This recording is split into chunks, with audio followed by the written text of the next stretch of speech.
Hello, everyone. My guest today is Zeb Evans. He's a serial entrepreneur that started several software companies with over $100 million in revenue. Currently, he's the founder and CEO of ClickUp, a productivity platform where people plan their work. Zeb, you ready to take us to the top? Absolutely. Thanks for having me, Nathan. You bet. We were just chatting, both Virginia Tech dropouts. What was your first company dropping out of tech?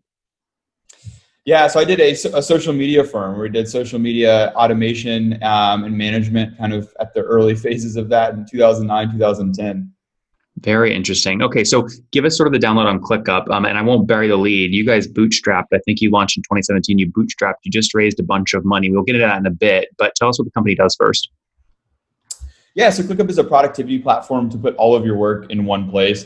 Usually you have separate applications for project management, docs, resource management, time tracking, mind maps, all of the productivity in separate locations. And ClickUp is just a place for you to bring all of your work into one platform. And are people loving it? How many customers do you have using it today? Yeah, we've got about 30,000 paying teams that use us today, and we've got about, we have a freemium product as well, so we have a lot of free users.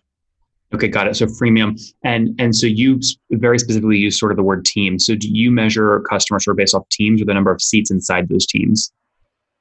We measure customers on the number of teams. Okay. So it's about 10 seats per team would be our average. But yeah, team is just kind of the high level organizational unit. And what is that organizational unit that's typically using you guys? Who are those 10 seats? What are their titles usually? It varies. It literally, it's all, the whole goal of ClickUp was being flexible enough for you to work on it for any type of use case. It started as an internal tool. And so for that reason, we have families that use us, and then we have people that are, sending rockets into space. So that is one organized family using you. Holy crap. Their Thanksgiving must be wild. Yeah, I don't know if I'd want to be in that family. Yeah, that's great though. Okay, so this is interesting. So you started from a model, and then again, is launch year correct? It was about 2017? Yep, end of 2017. End of 2017. And you said this was an internal tool. What were you building in 2017 where you then made a decision to spin this out? So we were actually going to do a Craigslist competitor where you could pay in-app and like remove the sketchiness from Craigslist. Craigslist is actually the source of the largest fraud in the United States. But that was our whole goal, was preventing that. And while we were doing that, ClickUp had always been kind of an idea on the back burner just for an internal tool from the frustrations of having 15 different productivity apps that we were using at my previous company. Mm-hmm. So you built this though, but it's still a tough decision. People build internal tools all the time. The decision to actually shut down the past thing, right? Because you have a real opportunity cost and actually take the leap into the new thing is not easy. I mean, or maybe it was for you. Well, so to be clear, we didn't actually get started on the Craigslist competitor. It was in the idea phase, and when we were like, let's just spend a month and create this platform where we can put all of our work there. And that's what we did. And long story short, we got into it after that month and realized there was a lot more. I've had 4 near-death experiences. I had my third one, and that was when we moved out to Palo Alto. And fortunately there, we met neighbors that had tech companies, and we kind of just they started using our software, our internal tool, because they asked us what we were working on. And so, yeah, I didn't want to get in the most competitive software market, but it kind of happened. Yeah, it's a very competitive space. I also want to touch on that here in a bit, because anytime I see someone with real revenue in a very competitive space, it's clear to me that they've built some mousetrap that other people have not thought of. So take me back to your original mousetrap. How did you get your first 100 customers? Do you remember? It was all organic stuff. So, look, blogging is not dead. Blogging helps a lot. Content is certainly king. We create helpful articles for people searching like long tail keywords of, competitive information, or just productivity hacks in general, things like that. So we started with organic stuff. Reddit, Quora, all of that stuff still really works, especially for your first 100 customers. Do you remember those first original blog posts? Was there a particular other platform you were targeting that you felt you were doing something better on? So you would do something like ClickUp versus Monday.com and why people are switching or something like that? Yeah, it's exactly like that stuff. I think we even did, when people, didn't know our name, they weren't searching ClickUp yet. So we did like Asana versus Trello and just capitalize on those. Yeah. Super smart. So this is very much sort of an early SEO play. You were inserting yourself in the decision-making process of people looking for these tools, and then eventually said, oh, by the way, we have one. Exactly. Super compelling. Interesting. So what did that original team look like? It sounds like you had some SEO brains on the team early on. Honestly, I did most of the SEO. We were very, very bootstrappy and lean. And at my previous company, I had a lot of experience doing organic marketing there. So yeah, I mean, early on, it was just like 3 or 4 of us that were working on this. Mm-hmm. And so is that sort of mind and just your background why you rank, in the first position for critical keywords like free project management software, according to Ahrefs, brings in what, 7,800 clicks to ClickUp every month? I mean, I would say that's the start of it. Of course, we have an amazing team now that I don't do that anymore. So we have an incredible team. But I mean, it's a long-term play. SEO is very long-term. You've got to set it up for the future and know that it's going to be years before you get like real value from it. So it's starting to pay off what we set up 2 years ago. And again, it's just about putting those pieces in place to where you have a great team that can crank out content. What does your team look like today? How many folks? We've got about 130 people.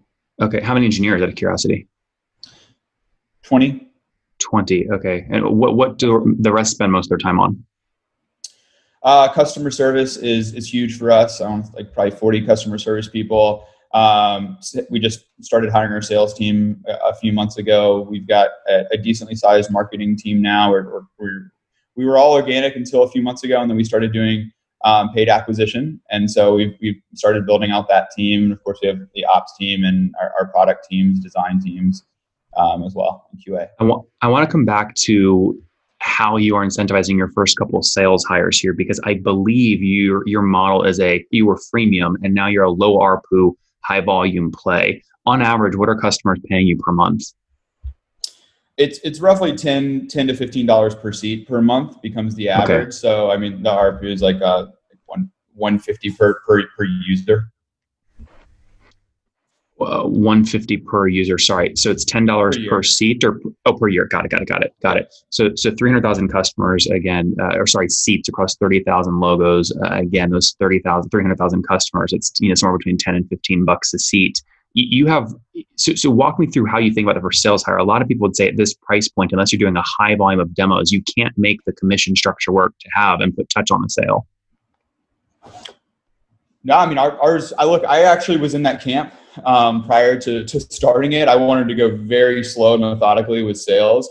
But we have, kind of an awesome head of sales, Tommy, and he's really pushed us hard on sales hiring, and it's worked phenomenally well for us. I mean, I think that the reality is, again, going back to, this flexible platform that you have simple use cases, but also very complex use cases. The complex use cases takes a hand-holding process. And so, yeah, I mean, it started off, small, but it's a big portion of our revenue today is the hand-holding process. When did you hire that first sort of VP strategist and Tommy? Can you tell me what sort of revenue you hit before you pulled that trigger? A lot of founders wonder when to pull that trigger. We were around just a few $1 million in revenue, probably a little bit more than that. I would say 6, 7, 8 million in revenue. Mm-hmm. And I mean, we had some enterprises reaching out to us, and I was, using a fake name to be the acting salesperson in some of the calls. But yeah, I mean, when he joined, we hired our first couple of salespeople, and it's just been kind of a rocket ship growth on the sales side. Why did you feel you needed a fake name? You appear small, right? You kind of appear small when the CEO is the person doing the sales and answering the question. So I kind of had to do that early on. What was your fake name? Tyler. I love that. Yeah. All right, cool. So 2017 blog post gets you going. You've now scaled up to about 300,000 seats using your platform across 30,000 logos at $10 a pop. You guys are somewhere around 3 million in MRR currently? We're a little bit less than that. Okay, do you think you'll break $36 million run rate by the end of 2020? Stretch goal? We'll see. Stretch goal. Fair. So it sounds like you had meaningful revenue, right? When you look at the $35 million raise that you guys just did, a lot of people would say that's a lot of money sort of for the first money into a company, but it sounds like you had scale. What was the tipping point for you where you said, you know what, I'm going to intentionally choose the sort of VC path, which is very different than the build a $20 million profitable, pay myself dividend as founder path? Yeah, I mean, it's a great question. The simplest answer is that I didn't enjoy many of the VC conversations that I had until I met David Sachs at Craft. and he's obviously an entrepreneur himself, and kind of just, I think, was more in the mindset that I was, and kind of letting us run the company, and doing the same things that we've always done. So, I mean, that I would say would be the biggest piece to it. But I mean, the second piece is look, we're in, again, a very, very competitive market. And so we've had competitors, everybody rips everybody's features off, and we have people copying our messaging, copying our ads, copying many of our features. And so it's a defensive play in many ways is to do this. And I think that it's more about, getting our brand out there and getting market share pretty quickly. But what I always will advocate for is, go as far as you can without raising to get product market fit, right? And then when you do raise, you have the leverage to pull, right? You have the leverage. Walk me through that conversation with David Sachs. Obviously, you had leverage. I assume you were profitable going into the VC raise? Yep. Yeah, and obviously you're not profitable now because you're now investing that cash, correct? We're trying not to be profitable. Well, you have to be. We're on the line. Yeah. It's like once you raise, like you got to invest it to drive growth, right? Yeah, exactly. Interesting. Okay, and your thesis, I believe you already touched on this. Your thesis in driving growth is you said you just started really scaling up paid spend. You also just started scaling and bringing on your salespeople. Anywhere else you're going to invest that $35 million? It's mostly that. I mean, of course, we're going to ramp up our organic marketing side also. That's our engine behind. I mean, that's still vast majority of sales today and self-service. So we'll continue ramping that stuff up, as well as customer service. We're big customer service companies. So I want instant demos, instant response times, 24/7. Last couple of questions here before we wrap up. Churn is obviously critical in this sort of business. What are you guys trying to optimize for in terms of gross churn monthly? We're under 2% monthly, 1 to 2%. Okay, Zeb, that's incredible. I've talked to a lot of other people in your space, and they are not under 2% gross revenue churn per month. Are you doing anything specifically that you feel like is really driving those great numbers? I mean, we ship a new version of ClickUp every Friday, and it rallies our customer base around us listening to them, and they broadcast us because of that. But I mean, I think it really we've kind of created this like organic like fan base around releasing every Friday and shipping a new version of ClickUp every Friday. I mean, people live stream the event, everybody tweets about it. I think that has a lot to do with it, but it also is just like the preface for like how we care and how we're so intentional about product and improving the product that I think people stick with us. Now, flip side of churn, when you have a seat base of 300,000 paid seats, a $2 or $3 ARPU increase across that base starts to become meaningful. Do you have meaningful expansion revenue yet, or is that something maybe for 2022?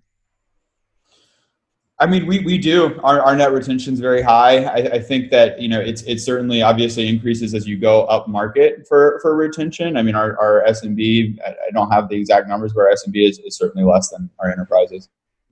When you say high net revenue retention or net revenue retention, what does that mean? How high? We're like 150. Incredible. So if you're turning 24%, you've got to be expanding 75% to get to net 150. Interesting. And is most of that is seat expansion or product, like additional product features? It's seat expansion. So our actual most revenue product is our middle tier, our business tier, which is kind of the premium one. But the vast majority of people, it's like 95% of people start with the unlimited. So we do feature paywalls a little bit differently in the sense where everybody actually gets access to the feature that is paywalled, and they don't really know that it's paywalled until you kind of start using it. You get 100 uses of every feature. And then it changes user behavior because users generally will optimize for the features that are free.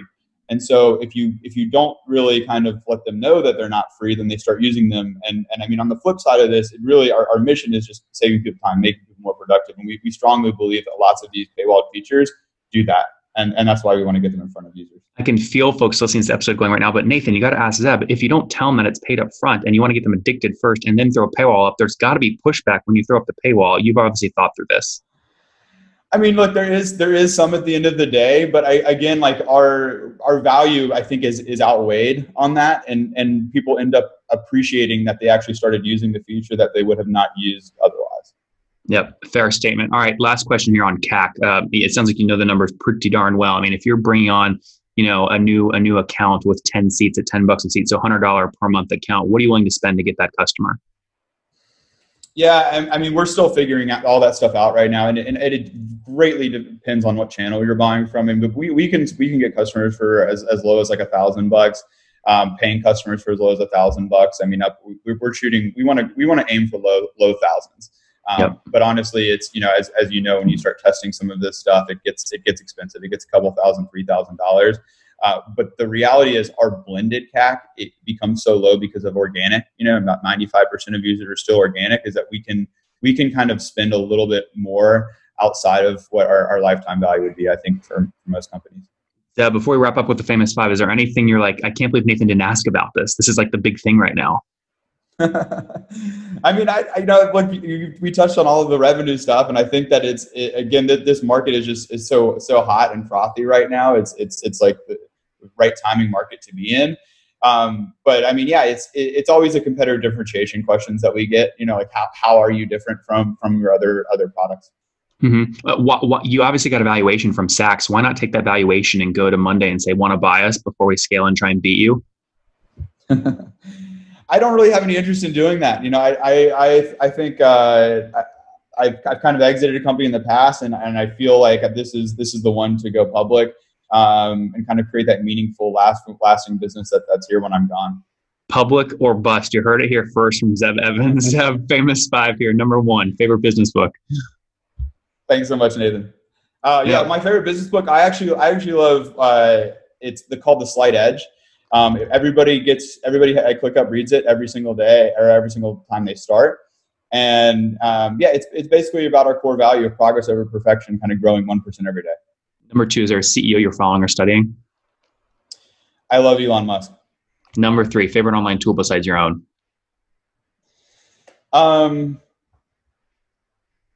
Front. Number four, how many hours of sleep are you getting every night? 4.5. 4. Very specific. Zeb, what's your situation? Married, single, kids? Single.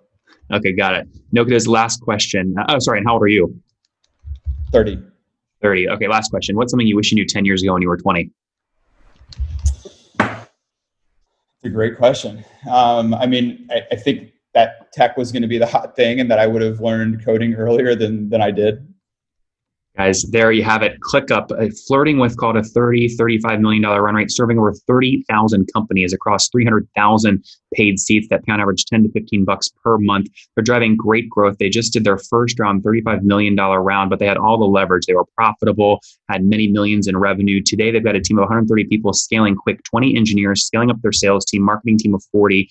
First 100 customers all came from sort of organic and SEO inbound, now testing many more channels. Zeb, thanks for taking us to the top. Likewise. Thanks, Nathan. One more thing before you go. We have a brand new show every Thursday at 1 p.m. Central. It's called Shark Tank for SaaS. We call it Deal or Bust. One founder comes on, 3 hungry buyers, they try and do a deal live, and the founder shares back-end dashboards, their expenses, their revenue, ARPU, CAC, LTV, you name it, they share it. And the buyers try and make a deal live. It is fun to watch every Thursday, 1 p.m. Central. Additionally, remember, these recorded founder interviews go live. We release them here on YouTube every day at 2 p.m. Central. To make sure you don't miss any of that, make sure you click the subscribe button below here on YouTube, the big red button, and then click the little bell notification to make sure you get notifications when we do go live. I wouldn't want you to miss breaking news in the SaaS world, whether it's an acquisition, a big fundraise, a big sale, a big profitability statement, or something else. I don't want you to miss it. Additionally, if you want to take this conversation deeper and further, we have by far the largest private Slack community for B2B SaaS founders. You want to get in there. We've probably talked about your tool if you're running a company, or your firm if you're investing. You can go in there and quickly search and see what people are saying. Sign up for that at nathanlatka.com/Slack. In the meantime, I'm hanging out with you here on YouTube. I'll be in the comments for the next 30 minutes. Feel free to let me know what you thought about this episode. And if you enjoyed it, click the thumbs up. We get a lot of haters that are mad at how aggressive I am on these shows, but I do it so that we can all learn. We have to counter those people. We got to push them away. Click the thumbs up below to counter them, and know that I appreciate your guys' support. All right, I'll be in the comments. See ya.